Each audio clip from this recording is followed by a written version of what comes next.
মেলবোর্নে বিরাট বিতর্ক, মহিলা সাংবাদিককে ধমকানোর অভিযোগ কোহলির বিরুদ্ধে।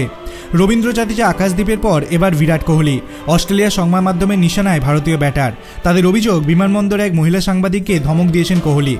একের পর এক এই ধরনের অভিযোগ ভারত অস্ট্রেলিয়া সিরিজের মাঠের বাইরে উত্তাপ বেরিয়ে চলেছে। চতুর্থ টেস্টে গত বৃহস্পতিবার মেলবোর্নে পৌঁছেছে ভারতীয় দল। স্ত্রী অনুষ্কা, কন্যা ভামিকা ও পুত্র অকায়কে নিয়ে বিমানবন্দরের বাইরে বেরিয়ে আসেন কোহলি। তখন এক মহিলা সাংবাদিক কোহলির সন্তানদের ভিডিও করার চেষ্টা করেন। কোহলি তা বুঝতে পেরে সাংবাদিকের সঙ্গে কথা বলেন, সন্তানদের ভিডিও মুছে দেওয়ার অনুরোধ করেন। কোহলি জানান, ওই সাংবাদিক চাইলে তার ছবি নিতে পারেন। এই ঘটনার পর মুখ খোলে অস্ট্রেলিয়ার সংবাদ মাধ্যম। কয়েকজন সাংবাদিকের অভিযোগ, অস্ট্রেলিয়ার বিমানবন্দরে কারোর ছবি তোলায় নিষেধাজ্ঞা নেই। প্রধানমন্ত্রী গেলেও অনেকে তার ছবি তোলেন। কোহলি ক্রিকেটার, এত বড় তারকা, তাই তার ছবি তোলার চেষ্টা কেউ করতেই পারেন। কিন্তু কোহলি ওই মহিলা সাংবাদিককে ধমক দিয়েছেন।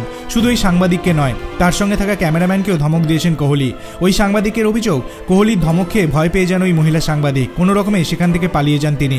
অস্ট্রেলিয়ার সংবাদ মাধ্যম কোহলির বিরুদ্ধে অভিযোগ করলেও সেই মহিলা সাংবাদিক বা বিমানবন্দরে থাকা অন্য কেউ অভিযোগ করেননি। কোহলির ওই সাংবাদিককে ধমক দেওয়ার কোনো ছবি বা ভিডিও বাইরে আসেনি। সেই কারণে হয়তো অজি সংবাদ মাধ্যমের অভিযোগের পাল্টা কোনো জবাব ভারতীয় দল বা কোহলি দেননি। শুধু কোহলি নন, জাদেজা ও আকাশদ্বীপের এই একই ধরনের অভিযোগ সামনে পড়তে হয়েছে। অস্ট্রেলিয়ার সংবাদ মাধ্যমের অভিযোগ, সাংবাদিক বৈঠকে ইংরেজিতে কোনো প্রশ্নের জবাব দেয়নি জাদেজা। তার জবাব ভারতীয় শিবির থেকে জানানো হয়। ভারতীয় সাংবাদিকের জন্যই সেই বৈঠক ছিল, তাই জাদেজা হিন্দিতেই কথা বলেছেন। মেলবোর্ন টেস্টের আগে সাংবাদিকদের সামনে কথা বলতে এসেছিলেন আকাশদ্বীপও। তারপরই অস্ট্রেলিয়ার সংবাদ মাধ্যমের দাবি, ইচ্ছা করে আকাশদ্বীপকে পাঠানো হয়েছে, কারণ তিনি ইংরেজিতে কথা বলতে পারেন না। তিনি অস্ট্রেলিয়ার সাংবাদিকদের প্রশ্নের জবাব না দিয়ে এড়িয়ে গিয়েছেন বলে অভিযোগ করা হয়।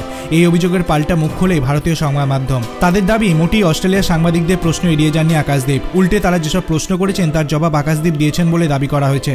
ইচ্ছা করে ভারতীয় ক্রিকেটারদের মনোসংযোগে ব্যাঘাত ঘটানোর জন্য অস্ট্রেলিয়ার সংবাদ মাধ্যমেই কাজ করেছেন বলে অভিযোগ ভারতীয় সংবাদ মাধ্যমের। তারপরও বিতর্ক থামছে না। আপনার কি মনে হয়, অস্ট্রেলিয়ার সংবাদ মাধ্যম কি একদম সঠিক কাজ করেননি? সেটি আপনি ভিডিওর কমেন্ট সেকশনে জানাতে পারেন। ভিডিওটি ভালো লাগলে লাইক করবেন, চ্যানেলটিকে সাবস্ক্রাইব করতে ভুলবেন না। ধন্যবাদ।